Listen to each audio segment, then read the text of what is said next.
बच्चों, हम कक्षा 9th की हिंदी पढ़ रहे हैं और हिंदी के अंतर्गत हमारी जो पाठ्य पुस्तक है उसका नाम है क्षितिज।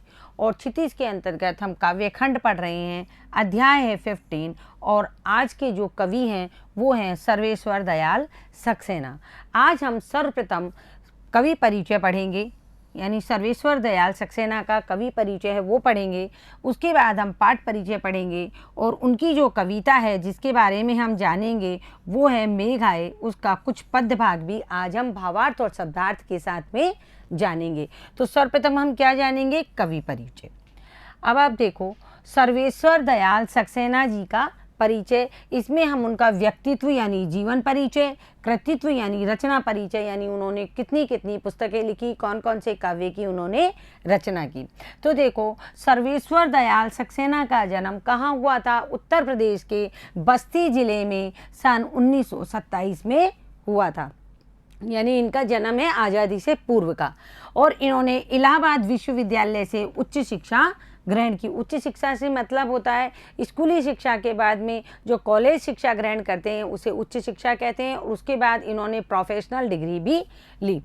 आरंभ में यानी शुरुआत में इन्हें आजीविका हेतु काफ़ी संघर्ष करना पड़ा। आजीविका का मतलब है अपना जीवन यापन करने के लिए इन्हें पैसा कमाने में बहुत तकलीफ़ें उठानी पड़ी। उसके बाद में दिनमान नामक एक पत्रिका थी, उसके ये क्या बने? उपसंपादक। क्या बने? उपसंपादक एवं चर्चित बाल पत्रिका पराग। देखो, ये पत्रिका जो बाल पत्रिका पराग है ये आज भी बहुत चर्चा में है। आप कभी मार्केट में जाइए, मैगजीन्स की शॉप पे जाइए, वहाँ पराग खरीदिए। ये पहले हर 15 दिन में आती थी, अब ये मंथली आती है। इसको खरीदिए और इसकी कहानियाँ पढ़िए। पराग की कहानियाँ बहुत अच्छी हैं। तो ये इस बाल पत्रिका पराग के संपादक बने। पहले तो ये दिनमान के उपसंपादक बने और तत्पश्चात ये बाल पत्रिका पराग के उपसंपादक बने। सन 1983 यानी 1983 में उनका आकस्मिक निधन हो गया। आकस्मिक से अर्थ होता है अचानक। अब इनकी जो ये तो इनका था जीवन परिचय कि कब इनका जन्म हुआ और कौन कौन से काम इन्होंने किए और अपने जीवन में किस प्रकार इन्होंने संघर्ष किया। लेकिन आज अब हम इनकी रचनाएं पढ़ेंगे कि इन्होंने कौन कौन सी रचनाएं लिखी। देखो, काठ की घंटियाँ, बांस का पुल, एक सूनी नाव और गर्म हवाएं, कुआनो नदी, जंगल का दर्द, खूंटियों पर टंगे लोग, ये क्या है? ये इनके कविता संग्रह हैं। ये जितने भी मैंने नाम आपको बताए हैं ये सब इनके कविता संग्रह हैं। यदि आपके परीक्षा में प्रश्न आता है कि सर्वेश्वर दयाल सक्सेना का जीवन परिचय लिखिए, तो आप उनका जीवन का तो परिचय ये लिखेंगे, साथ ही उनका कृतित्व परिचय में ये जो जितनी भी रचनाएं हैं ये रचनाएं उनकी लिखेंगे। ये सारी रचनाएं केवल एक एक कविता ना हो करके ये कविता संग्रह है। जैसे काठ की घंटियों के अंतर्गत बहुत सारी कविताएं हैं, तो ये सारी जो नाम है ये सब कविता संग्रहों के नाम हैं। नई कविता के प्रमुख कवि सर्वेश्वर दयाल सक्सेना। अब आप देखो, आप कहोगे मैडम ये नई कविता क्या है? देखो, मैंने आपको 4 काल बताए थे, आदिकाल, भक्ति काल और उसके बाद आया था रीति काल और जो अभी तक चला आ रहा है आधुनिक काल। आधुनिक काल के अंतर्गत प्रयोगवाद, ये सब आधुनिक काल के भाग हैं। प्रयोगवाद, प्रगतिवाद, नई कविता,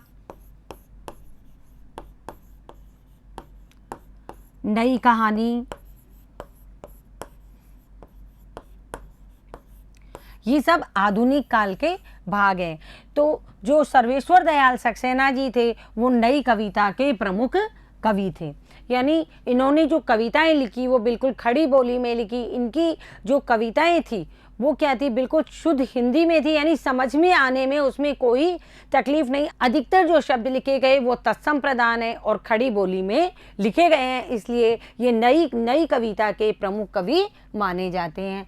इसके अलावा इन्होंने उपन्यास, नाटक, कहानी, निबंध एवं प्रचुर मात्रा में, प्रचुर यानी बहुत अधिक मात्रा में बाल साहित्य भी लिखा, यानी बच्चों के लिए कहानियाँ और कविता भी सर्वेश्वर दयाल सक्सेना जी ने लिखी। यानी सर्वेश्वर दयाल सक्सेना जी नई कहानी के एक प्रमुख कवि थे और इन्होंने मतलब कविता संग्रह तो लिखे ही लिखे खड़ी बोली में। इसके अलावा इन्होंने उपन्यास, नाटक, कहानी, निबंध एवं प्रमुख क्या है? बाल साहित्य। बाल साहित्य यानी बच्चों के लिए कहानियाँ और कविता इन्होंने प्रमुख मात्रा में लिखी। दिनमान, देखो दिनमान क्या थी, दिनमान इनकी एक पत्रिका थी जिसके ये उप संपादक थे। तो दिनमान में प्रकाशित चर्चे और चरखे, ये दो स्तंभ इन्होंने लिखे। स्तंभ का मतलब निबंध टाइप कुछ ऐसी चीज़ें होती हैं जो मतलब कि किसी को हम अपने भावों के द्वारा प्रकट करके कुछ समझाते हैं, वो स्तंभ कहलाते हैं। तो चर्चे और चरखे दो स्तंभ इन्होंने जब दिनमान पत्रिका के उप संपादक थे तब इन्होंने लिखे, और जो बहुत चर्चित भी रहे। इन्हें साहित्य अकादमी पुरस्कार से सम्मानित किया गया। किससे सम्मानित किया गया? साहित्य के क्षेत्र का सबसे बड़ा पुरस्कार होता है साहित्य अकादमिक पुरस्कार, जिससे इन्हें सम्मानित किया गया। सर्वेश्वर के काव्य में ग्रामीण संवेदना के साथ साथ शहरी मध्यम वर्गीय जीवन बोध भी व्यक्त हुआ है। देखो इनका जो काव्य था, इनकी जो कविताएं हैं, इनके जो उपन्यास हैं, नाटक है और कहानी है, उनमें इन्होंने ग्रामीण परिवेश को तो व्यक्त किया ही है, उसके साथ साथ ऐसा शहरी परिवेश व्यक्त किया है जो मध्यम वर्गीय है, यानी कि जो ऐसा मतलब परिवेश है उन मध्यम वर्गीय लोगों का जो ना तो बहुत अमीर है और ना ही बहुत गरीब है। तो मध्यम वर्गीय लोगों के बारे में भी इन्होंने उनके जीवन के बोध को इसने व्यक्त किया है। यह बोध उनके कथ्य में ही नहीं, यानी जो कथन बोल रहे हैं उनमें ही नहीं, उनकी जो लिखने की भाषा है उसमें भी दिखाई दे रहा है। सर्वेश्वर की जो भाषा थी वो सहज एवं लोक महक लिए हुए है। सहज यानी बहुत सरल है, खड़ी बोली है, और महक, लोक महक से मतलब है यहाँ लोक की महक, यानी कि जो ग्रामीण अंचल है, जो साधारण बोलचाल की भाषा है, उसकी महक लिए हुए हैं। अब हम आज वो पाठ परिचय पढ़ेंगे जो हमारी पाठ्य पुस्तक में है, मेघ आए। उसमें क्या बताया गया है सर्वेश्वर जी ने, उसके बारे में हम जानेंगे। देखो सर्वेश्वर जी ने बताया है, उनकी जो कविताएं हैं उनमें संकलित कविता में कवि ने मेघों के आने की तुलना किसे की है? सजकर आए प्रवासी अतिथि यानी दामाद से की है। ये जो कविता है हम पढ़ेंगे मेघ आए, इसमें जब मेघ आ रहे हैं यानी मानसून का मौसम आ रहा है, बादल छा रहे हैं, तो उन बादलों की जो तुलना है वो किससे की है?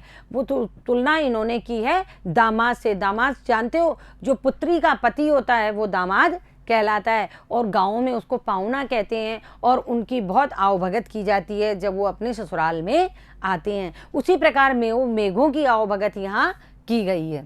तो देखो ग्रामीण संस्कृति में क्या होता है, दामाद के आने पर उल्लास का जो वातावरण बनता है वही, मतलब जब ग्रामीण संस्कृति गाँव में जब कोई नई नई शादी होती है और दामाद जब घर आते हैं यानी ससुराल में आते हैं, तो प्रत्येक पड़ोसी आसपास के लोग इकट्ठे होते हैं और एक उल्लास का यानी एक त्योहार का सा वातावरण वहाँ बन जाता है। उसी प्रकार मेघों के आने पर सजीव वर्णन करते हुए कवि ने उसी उल्लास को दिखाया है। जिस प्रकार दामाद के आने पर ग्रामीण अंचल में उल्लास होता है, उसी प्रकार जब मेघ आते हैं तो ग्रामीण अंचल में उल्लास फैल जाता है। क्यों फैल जाता है? क्योंकि हमारा देश है जो कृषि प्रधान देश है, और यहाँ कृषि को महत्वता दी गई है। मेघों के आने से बारिश होती है, और बारिश होने से अच्छी फसल होती है, तो किसानों में उत्साह देखते ही बनता है। हमारी जो कविता है मेघ आए, अब इसको देखो। मेघ आए बड़े बनठन के संवर के, आगे आगे नाचती गाती बयार चली, दरवाजे खिड़कियां खुलने लगी गली गली, पाहुन जो आए हो गांव में शहर के, मेघ आए बड़े बनठन के संवर के। देखो लगभग जो कविता में शब्द आए हैं ये बिल्कुल सरल हैं, सहज हैं और तत्सम प्रधान हैं, यानी सारे शब्द ही लगभग तत्सम प्रधान और खड़ी बोली के हैं। तो अब आप देखो इसमें कवि क्या कहना चाहता है। पहले हम शब्दार्थ देख लेते हैं। मेघ का अर्थ होता है बादल, मेघ का अर्थ होता है बादल। बयार, अब साधारण बोलचाल की भाषा में ग्रामीण अंचल में बोलते हैं ठंडी बयार चल रही है, बयार का अर्थ होता है हवा। पाहुन, पाहुन का अर्थ होता है मेहमान या दामाद। ग्रामीण अंचल में जो दामाद आते हैं उनको पाहुणा, एक शब्द और होता है पाहुणा, ये भी राजस्थानी भाषा का ग्रामीण अंचल का एक शब्द है, इसका अर्थ भी दामाद ही होता है, यानी पुत्री का पति। तो पाहुन कौन होते हैं? दामाद या मेहमान। बन ठनकर, बन ठनकर मतलब सज धज कर या सज संवर कर। तो देखो, मेघ आए बड़े बन ठन के संवर के, यहाँ कवि सर्वेश्वर वर्णन करते हुए क्या कह रहे हैं कि बादल रूपी प्रवासी मेहमान, यानी बादल जब आते हैं बरस करके और चले जाते हैं, वो रुकते नहीं हैं, परमानेंट नहीं रुकते हैं कि हम रुक गए हैं, बादल आ गए हैं और अब 2 4 5 7 10 महीने वही वाला बादल रुका रहेगा, ऐसा नहीं होता है। बादल आते हैं, बरसते हैं और चले जाते हैं। उसी प्रकार यहाँ सर्वेश्वर जी कह रहे हैं कि बादल रूपी प्रवासी मेहमान बड़े सज धज कर आ गए हैं, यानी अब बादल आ गए हैं, अब बारिश होगी और उल्लास का वातावरण बनेगा। आगे आगे नाचती गाती बयार चली, यानी उनके आगे आगे क्या है, आपने देखा है जब भी बादल आते हैं तो ठंडी हवा चलने लगती है ना, तो क्या है, उन बादलों की सूचना देने वाली हवा उनके आगे आगे नाचती गाती चली आ रही है। क्या करती हुई चली आ रही है? नाचती गाती। आप हम जनरली देखते हैं जैसे ही बादल छाते हैं और हवा चलने लग जाती है। दरवाजे खिड़कियां खुलने लगी गली गली, यानी जैसे ही बादल आए, हवा चलने लगी, तो उसके आने से क्या हुआ, मकानों के जो बंद दरवाजे खिड़कियां थे वो खुलने लगे। क्या हुए, लोग अपने दरवाजे खिड़कियां खोलने लगे कि देखो ठंडी हवा चल रही है, अब थोड़ी देर में बारिश आने वाली है।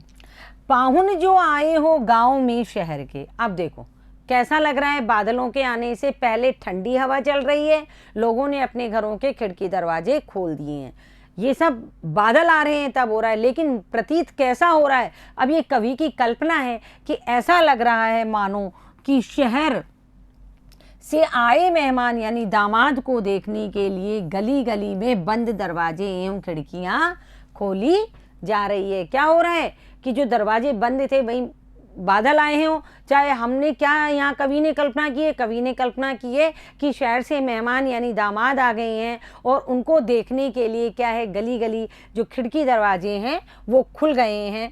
ताकि क्यों खुल गए हैं? ताकि घरों के लोग इस शहरी मेहमान को भी देख सकें। अब आप देखो, आगे आगे नाचती गाती बयार चली, दरवाजे खिड़कियां खुलने लगी, पाहुन जो आए हो गांव में शहर के, मेघ आए बड़े बन ठन के संवर के, यानी कि जो शहरी रूपी दामाद है, जो शहर से दामाद आया है, वो गांव में मेहमान की तरह सज धज कर आ गया है। देखो यहाँ क्या बताया गया है, यहाँ मेघ को दामाद का प्रतीकात्मक रूप बताया गया है। पेड़ झुक झांकने लगे, गर्दन उचकाए, आंधी चली धूल भागी घाघरा उठाए, बाकी चितवन उठा नदी ठिठकी घूंघट सरकी। अब आप देखो इसमें कितने सारे मानवीकरण अलंकार आए हैं कि नदी ठिठकी, घूंघट सरके, मेघ आए बड़े बनठन संवर के। देखो यहाँ कवि क्या कहना चाहते हैं कि बादलों की जैसे ही सूचना आई, भाई बादल आ गए हैं, ठंडी ठंडी हवा चल रही है, तो उनकी सूचना आने पर पेड़ झुक झांकने लगे, गर्दन उचकाए, पेड़ भी खुशी से झूम रहे हैं। क्या कर रहे हैं? जब हवा चली है बादलों के आने से तो पेड़ हिलने लगे, यानी पेड़ भी खुशी से झूम रहे हैं और सिर झुकाकर देखते हुए फिर गर्दन ऊंची कर रहे हैं। अब यहाँ देखो, यहाँ विरोधाभास अलंकार है, सिर को तो उन्होंने झुका लिया है लेकिन गर्दन को ऊंची कर रहे हैं। कैसे कर सकता है कोई व्यक्ति सिर को झुका करके गर्दन को ऊंची? लेकिन कवि की कल्पना है, कुछ भी हो सकता है। तो यहाँ क्या कर रहे हैं, जो पेड़ है वो क्या कर रहे हैं, सिर झुकाकर देखते हुए, यानी हवा आ रही है, हवा से पेड़ झुक रहा है और जब हवा वापस पीछे की तरफ जा रही है तो वापस से वो सीधा खड़ा हो रहा है। तो ये क्या कहना चाहते हैं यहाँ कवि कि सिर को झुकाकर देखते हुए फिर वो गर्दन को ऊंची कर रहे हैं। पेड़ एक बार जब लहराता है तो एक बार नीचे की तरफ जाता है, फिर वापस सीधा होता है ना। अर्थात हवा के चलने से पेड़ को झुक रहे हैं और फिर सीधे हो रहे हैं। इस तरह वे व्याकुलता से, यानी बार बार नीचे हो रहे हैं और ऊपर हो रहे हैं, तो क्या हो रहे हैं, एक तरीके की उनके अंदर व्याकुलता हो रही है। गर्दन उचकाए, इस तरह वो व्याकुलता से बार बार अपनी गर्दन उचका करके देख रहे हैं। अब देखो, आंधी चली धूल भागी घाघरा उठाए। जब मेघ आते हैं यानी बादल आते हैं तो उससे पहले हवा चलती है तो धूल उड़ती है और वो धूल क्या करती है, घरों में घुसती है। उसी तरह देखो, आंधी के चलने से गलियों की धूल उठकर अन्यंत्र जाने लगी है, यानी इधर उधर जाने लगी है, धूल उड़ने लगी है, क्योंकि अभी तो बारिश हुई नहीं है, अभी तो केवल मेघ आए हैं और हवा चली है।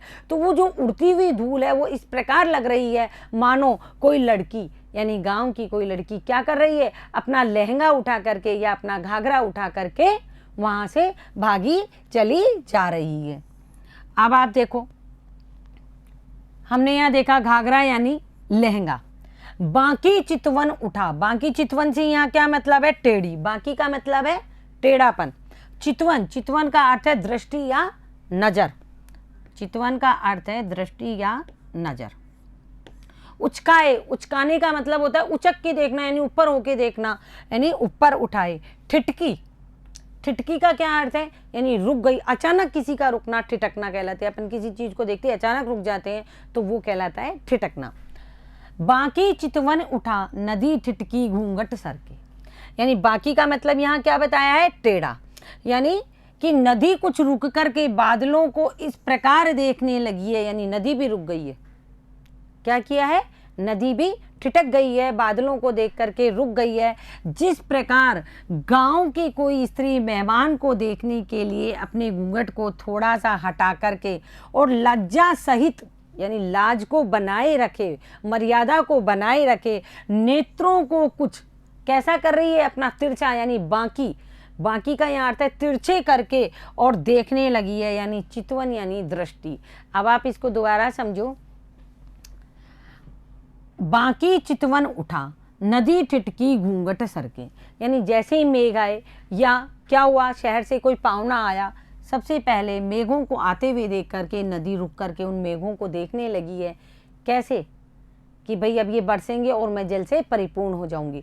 उसी प्रकार जब पाहुने आए हैं, शहर से जब पाहुने आए हैं, उनको देख करके कोई स्त्री ठिठक गई है कि इतना उल्लास में वातावरण हो रहा है। घूंघट सरके, यानी उसने अपना थोड़ा सा घूंघट सरका लिया है। बाकी चितवन उठा, घूंघट को पूरा नहीं हटा करके लज्जा के साथ, यानी मर्यादा के साथ उसने अपने घूंघट को थोड़ा सा हटाया और लज्जा के साथ नेत्रों को क्या किया? उसने अपनी आंखों को थोड़ा सा टेढ़ा करके और क्या किया? उसको देखने लगी। किसको? जो मेहमान शहर से आया है। ये देखो, ये जो मेहमान शहर से आया है ये कवि की कल्पना है। एक्चुअल में क्या हुआ है? एक्चुअल में बादल आए हैं, यानी कृषक समाज है जो खुश हो रहा है और जो गांव की स्त्रियां हैं वो मुंह ऊपर करके थोड़ा सा घूंघट उठा करके बादलों की तरफ देख रही है कि जब बादल बरसेंगे और हमारी फसलें लहला उठेंगी। मेघ आए बड़े बनठन के संवर के, इस प्रकार क्या है? मेघ क्या कर रहे हैं? यानी बादल मेहमान के रूप में सज धज कर गाँव में आ गए हैं। तो यहाँ हम ये कहना चाहेंगे या कवि ये कहना चाहता है कि उन्होंने बादलों की या मेघ के आने की जो तुलना की है वो शहर से कोई पाहुने या कोई दामाद है जो पुत्री के पति हैं वो शहर गांव में आए हैं, उनका स्वागत सत्कार किस प्रकार किया जा रहा है उसका ये वर्णन है। तो यानी उनका आना, दामाद का आना या पाहुने का आना प्रतीकात्मक रूप है। मेन क्या है? मेन ये है, असलियत ये है कि बादल आए हैं और बादल अब बारिश करेंगे जिससे नदी जल से परिपूर्ण होगी, खेतों में फसलें लहलाएगी। तो हम इसकी यहाँ विशेषता देखते हैं। देखो, गाँवों में कृषक समाज वर्षा के लिए मेघों के आने की बेचैनी से प्रतीक्षा करता है ना, कि कब बादल आएंगे और कब पानी बरसेगा, कब हमारी फसलें लहलाएंगी। और जब दूर से आकाश में मेघ घटाएं दिखाई देती है तो गांव में कैसा वातावरण बन जाता है? प्रसन्नता का संचार होने लगता है, पूरे गांव में उल्लास का वातावरण हो जाता है। इसी प्रकार जब प्रवासी दामाद यानी बाहर रहने वाला जो दामाद है, यानी हमारे गांव से बाहर कहीं दूसरे शहर से रह रहा है, जब ससुराल में आता है तो सभी को क्या लगता है? तो सभी को बहुत प्रसन्नता होती है ना। नई शादी होती है, दामाद आता है तो पूरा जो परिवार है और पूरा जो गांव है वो उल्लास से भर जाता है और सब क्या करते हैं? उसके आगमन को महत्वपूर्ण मानते हैं, यानी दामाद का आना बहुत बड़ी बात होती है। सारे गांव वाले मिलके उसका स्वागत करते हैं, जिस प्रकार की मेघ का या बादलों का वो स्वागत करते हैं। इसी कारण मेघों की तुलना पाहुन से या दामाद से की गई है। समझ में आ गई आपको ये बात कि मेघों की तुलना किससे की गई है? पाहुन से या दामाद से की गई है। और हवा जो है वो मेघ रूपी पाहुन के आगे आगे नाचती गाती भी चल रही है। इसमें एक लाइन आई है कि किस प्रकार हवा जो बयार है वो किस प्रकार ठंडी ठंडी बयार चल रही है, यानी बादलों के आने से पहले बादलों के आने से पहले जो हवा चलती है उसके बारे में बताया गया है। उसी प्रकार जब शहर से पाहुन आ रहे हैं तो जो अपने गांव भर की बच्चियां होती है वो क्या करती हैं, वो दौड़ती फिरती सबको संदेशा देती हुई घूमती है कि दामाद जी अब आ गए हैं। तो देखो बच्चों, आज हमने सर्वेश्वर दयाल सक्सेना इनका जीवन परिचय पढ़ा और उसके साथ पाठ परिचय पढ़ा और मेघ आए कविता का भावार्थ और शब्दार्थ समझा। तो बच्चों देखो, सर्वेश्वर दयाल सक्सेना हैं जो नई कविता के प्रमुख कवि हैं। आप जब इनका जीवन परिचय लिखो तो इस चीज़ को विशेष ध्यान रखना कि ये नई कविता के प्रमुख कवि हैं और ये पहले कवि थे जिन्होंने बाल पत्रिका पराग का संपादन किया था। कौन सी पत्रिका थी? पराग, जो आज भी चली आ रही है। तो आपको ये ध्यान रखना है। तो बच्चों, आप इस सर्वेश्वर दयाल सक्सेना जी का पाठ परिचय पढ़िए, इनका जीवन परिचय, इनके कृतित्व, इसके साथ में जो पद का भावार्थ और शब्दार्थ समझाए गए हैं आप उनको ध्यानपूर्वक पढ़ करके समझने का प्रयास कीजिए। अगले वीडियो में हम इसके आगे का जो पद भाग है वो पढ़ाएंगे। धन्यवाद बच्चों।